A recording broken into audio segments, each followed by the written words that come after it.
Hello everyone, welcome to my channel. आज हम solve करेंगे पॉल साइंस का सैम्पल पेपर और इसमें बहुत इंपॉर्टेंट क्वेश्चंस हैं जो आपके काम आ सकते हैं। तो क्वेश्चन फर्स्ट है कि निम्नलिखित में से किसे गुट निरपेक्ष आंदोलन का संस्थापक नहीं माना जाता। तो Joseph Broz Tito, Jawaharlal Nehru, Gamal Abdul Nasser, ये तीनों गुट निरपेक्ष आंदोलन में शामिल थे, इसके संस्थापक थे, पर नेल्सन मंडेला नहीं थे। पूर्वी गठबंधन की ओर को किस और नाम से जाना जाता है, तो वो है वारसा संधि। सोवियत प्रणाली किस विचारधारा पर आधारित थी? समाजवादी विचारधारा। पेरेस्ट्रोइका और ग्लासनोस्त की नीति किसने शुरू की? मिखाइल गोर्बाचेव ने। और यूरोपीय संघ के गठन से संबंधित संधि जो है वो है maastricht संधि। और आसियान का संस्थापक देश नहीं है, कौन सा नहीं है, तो वो है फिलिस्तीन। और निम्नलिखित में से कौन सा दक्षिण एशिया का सबसे बड़ा देश है, तो वो है भारत। कौन सा देश 1968 में गणतंत्र बना और अध्यक्षात्मक प्रणाली को उसने अपनाया, तो वो मालदीव था। यूनेस्को का विस्तृत रूप क्या है? संयुक्त राष्ट्र शैक्षणिक, वैज्ञानिक एवं सांस्कृतिक संगठन। और अंतर्राष्ट्रीय न्यायालय का मुख्यालय कहाँ है? नीदरलैंड यानी हेग में। और यूपीए का गठन कब हुआ? 2004 में। नीति आयोग का मुख्यालय कहाँ है? दिल्ली में। राष्ट्रीय विकास परिषद की स्थापना 6 अगस्त 1952।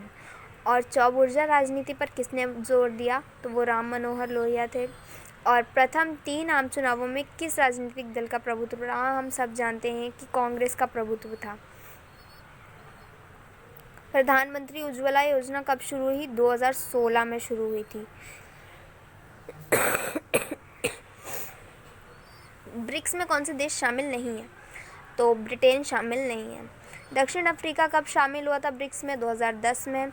और शंघाई में है एनडीबी का मुख्यालय, नेशनल डेवलपमेंट बैंक। और नव विकास बैंक का गठन किस समूह की उपलब्धि है? ब्रिक्स की उपलब्धि है, ब्रिक्स ने बनाया है ये समूह, नव विकास बैंक। भारत के प्रथम उप प्रधानमंत्री और गृह मंत्री कौन थे? सरदार पटेल। सरदार पटेल को भारत के किन राज्यों में विलय करने में कठिनाई आई? तो हैदराबाद और जूनागढ़ दोनों ही थे। बारदोली आंदोलन कब हुआ? 1928 में हुआ था। भारतीय राजनीतिक इतिहास में किसे एनसीआर के रूप में जाना जाता है? सरदार वल्लभ भाई पटेल। एनसीआर का मतलब हुआ परिवर्तक यानी कैटलाइज्ड, राष्ट्रवाद यानी नेशनलिस्ट और यथार्थवाद यानी रियलिस्ट। तो एनसीआर नेशनलिस्ट, कैटलिस्ट और रियलिस्ट। सो इन्हें एनसीआर के नाम से जाना जाता था। क्या गुटनिरपेक्षता तटस्थता की नीति है? संक्षेप में बताइए। गुटनिरपेक्षता तटस्थता की नीति बिल्कुल नहीं है। तटस्थता का मतलब होता है अपने आप को बिल्कुल अलग रख लेना, पर भारत ने कभी ऐसा नहीं किया और ना ही किसी अन्य देश ने किया जो भी गुटनिरपेक्ष आंदोलन में शामिल थे। तो गुटनिरपेक्ष तटस्थता की नीति नहीं है। और इसका हमें संक्षेप में उत्तर देना है। आसियान शैली क्या है? आसियान शैली हम समझाते हैं टकराव रहित मेल मिलाप वाली शैली है। नीति आयोग के कोई 2 उद्देश्य लिखने हैं कि वो थिंक टैंक के रूप में काम करता है और योजनाओं में काम करता है, केंद्र और राज्य समन्वय बनाकर रखता है। भारत में 1967 के चुनावों को राजनीतिक भूचाल क्यों कहा गया था? क्योंकि कांग्रेस 9 राज्यों में सरकार नहीं बना पाई थी, इसलिए चुनाव परिणाम जो है राजनीतिक भूचाल कहा गया। गैर कांग्रेसवाद और बहुदलीय व्यवस्था भी हम जानते हैं और गैर कांग्रेसवाद भी जानते हैं। 1989 के बाद से भारतीय राजनीति में 4 मुद्दों का वर्णन कीजिए जिस पर सभी राजनीतिक दलों की सहमति बनी। वो 4 पॉइंट हमें लिखने हैं। भारत की परमाणु नीति की 4 विशेषताएं कि हम जो हैं हमेशा शांतिपूर्ण उद्देश्यों के लिए ही परमाणु ऊर्जा बनाएंगे और कभी हथियारों का इस्तेमाल पहले नहीं करेंगे। अगर बात देश की सुरक्षा पर आती है तो हम पहले इस्तेमाल करेंगे, नहीं तो पहले हम इस्तेमाल नहीं करेंगे। और शांतिपूर्ण उद्देश्य के लिए बनाएंगे और इस्तेमाल करेंगे। ये सारी हमारी परमाणु नीति में बातें आती हैं। और हमने जो एनपीटी जो बनाई गई थी संधि, जिस पर परमाणु ऊर्जा पर रोक लगाई गई थी और भारत को बनाने से रोका गया था, तो भारत ने उसको मना भी कर दिया था। तो ये हमारी परमाणु नीति में आता है। भारत में विभाजन की प्रक्रिया की किन्हीं 4 समस्याओं का वर्णन कीजिए। विभाजन की प्रक्रिया में कौन कौन सी समस्याएं आई थी कि लोग जो अल्पसंख्यक लोगों को बहुत मुश्किल उठानी पड़ी थी और बहुत सारे लोग रास्ते में ही मारे गए, वो अपनी मंजिल तक नहीं पहुंच पाए। और जो शिविर थे राहत शिविर थे जहाँ वो रह रहे थे, वहाँ उन्हें बहुत कठिनाइयाँ हो रही थी, सरकार सुविधाएं नहीं पहुँचा पा रही थी, तो बहुत सी मुश्किलें आई थी। क्यूबा मिसाइल संकट को शीत युद्ध का चरम बिंदु क्यों कहा जाता है? क्यों कहा जाता है? क्योंकि तब दोनों महाशक्तियाँ आमने सामने आ गई थी और देखकर तो ऐसा ही लग रहा था कि युद्ध हो जाएगा, पर ऐसा कुछ भी नहीं हुआ, क्योंकि दोनों महाशक्तियाँ चाहती थी कि युद्ध ना हो। युद्ध होता तो दोनों का नुकसान होता, इसलिए दोनों ही इससे बचना चाह रहे थे। महाशक्तियाँ छोटे देशों को अपने साथ क्यों रखना चाहती थी, ये भी हम जानते हैं। उन्हें बहुत फ़ायदा होता था, उन्हें खनिज संसाधन मिल जाते थे, उन्हें भू क्षेत्र मिल जाता था, वो सैन्य ठिकाने बना सकते थे, उन्हें वित्तीय मदद मिल जाती थी, तो इसलिए वो छोटे देशों को अपने साथ रखना चाहते थे। पंडित दीनदयाल उपाध्याय का एकात्म मानववाद क्या है और संपूर्ण क्रांति से जयप्रकाश नारायण का क्या अभिप्राय है? सामाजिक वैज्ञानिकों ने भारत की स्वतंत्रता प्राप्ति के बाद इतिहास में 3 लोकतांत्रिक अभ्युत्थान बताए हैं। पहला तथा दूसरे लोकतांत्रिक अभ्युत्थान का मैं वर्णन करना है। नीचे दिए गए कार्टून को देखिए और प्रश्नों के उत्तर दीजिए। यह चिन्ह किस संस्था से संबंधित है? संयुक्त राष्ट्र संघ। इस संगठन की स्थापना कब और क्यों हुई? 24 अक्टूबर 1945। इसकी सुरक्षा परिषद में स्थायी सदस्यता के लिए भारत की दावेदारी के पक्ष में 2 तर्क दीजिए। तो भारत एक बहुत बड़ी आर्थिक व्यवस्था बन चुका है अब, और भारत जो है वो हमेशा संयुक्त राष्ट्र संघ के जो भी कार्यक्रम होते हैं उसमें बढ़ चढ़ कर भाग लेता है, और भारत जो है भारत के पास बहुत बड़ी सैनिक सेना भी है, तो इसलिए, और भारत परमाणु शक्ति संपन्न देश भी बन चुका है।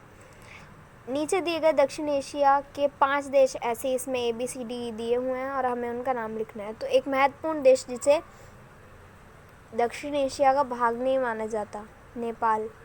दक्षिण एशिया का देश जिसने सबसे पहले अर्थव्यवस्था का उदारीकरण किया वो है श्रीलंका।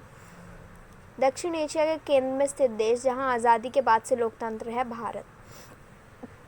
वह देश जहां संवैधानिक राजतंत्र ही रहा है, भूटान। एक द्वीपीय राष्ट्र जो 1968 तक एक सल्तनत था, वो मालदीव है।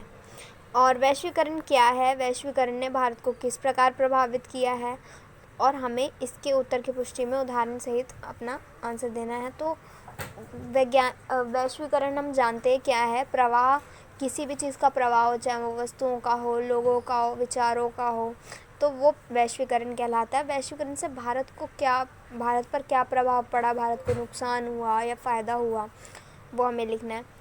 सांस्कृतिक समरूपता और सांस्कृतिक विभिन्नता से आप क्या समझते हैं? वैश्वीकरण से भारत की संस्कृति कैसे प्रभावित हो रही है? हम सबको पता है भारत की संस्कृति प्रभावित हो रही है। हम भारतीय संस्कृति को छोड़कर पश्चिमी संस्कृति अपना रहे हैं, और हम अपनी संस्कृति को भूलते जा रहे हैं। हम अपने जो पुराने रीति रिवाज हैं उनको अपनाने से इनकार कर रहे हैं। हम पश्चिमी संस्कृति को ज़्यादा अपना रहे हैं, यहाँ तक कि पूरा पश्चिमी कल्चर हम अपना रहे हैं, उनके त्यौहार मना रहे हैं, और गाने भी हम पश्चिमी ही सुनते हैं, वेस्टर्न म्यूज़िक ज़्यादा सुना जाता है। तो जो है भारत की संस्कृति पर बहुत असर पड़ रहा है इसका।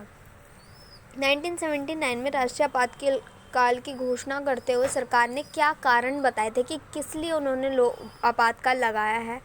तो इसके कारण उन्होंने ये बताए थे कि जो है बहुत ज़्यादा प्रदर्शन हो रहे थे, धरने हो रहे थे, आंदोलन वगैरह हो रहे थे, और हिंसा बहुत हो रही थी, सरकार संभाल नहीं पा रही थी सबको, और इसलिए ये उन्हें कारण बताया कि आंतरिक अशांति के कारण उन्होंने आपातकाल लगाया है। और सरकार ने आपातकालीन शक्तियों का दुरुपयोग किया था। हाँ, किया दुरुपयोग, क्योंकि उन्होंने निवारक नज़रबंदी का बहुत बड़े पैमाने पे यूज़ किया। उन्होंने प्रेस सेंसरशिप कर दी थी, प्रेस को कुछ भी छापने से मना कर दिया, बिजली काट दी दफ्तरों की, और सारे नेताओं को उन्होंने बंद करवा दिया। और जो है संविधान के कुछ खंडों में उन्होंने बदलाव भी किया, और कार्यपालिका का कार्यकाल जो है वो 5 साल से बढ़ाकर 6 साल कर दिया। तो ये उन्होंने बहुत ज़्यादा दुरुपयोग किया था शक्तियों का अपनी। जून 1975 में जो आपातकाल लगा उसके क्या 4 परिणाम लिखने हैं और 2 सबक लिखने हैं। 2 सबक हमें उनसे क्या मिले और 4 परिणाम उसके क्या क्या हुए, क्या क्या हुआ पूरे आपातकाल में, उसका क्या परिणाम हुआ। अरब क्रांति क्या है? अरब क्रांति हम जानते हैं, मोहम्मद बाऊजी जी की मृत्यु के बाद ये क्रांति शुरू हुई थी।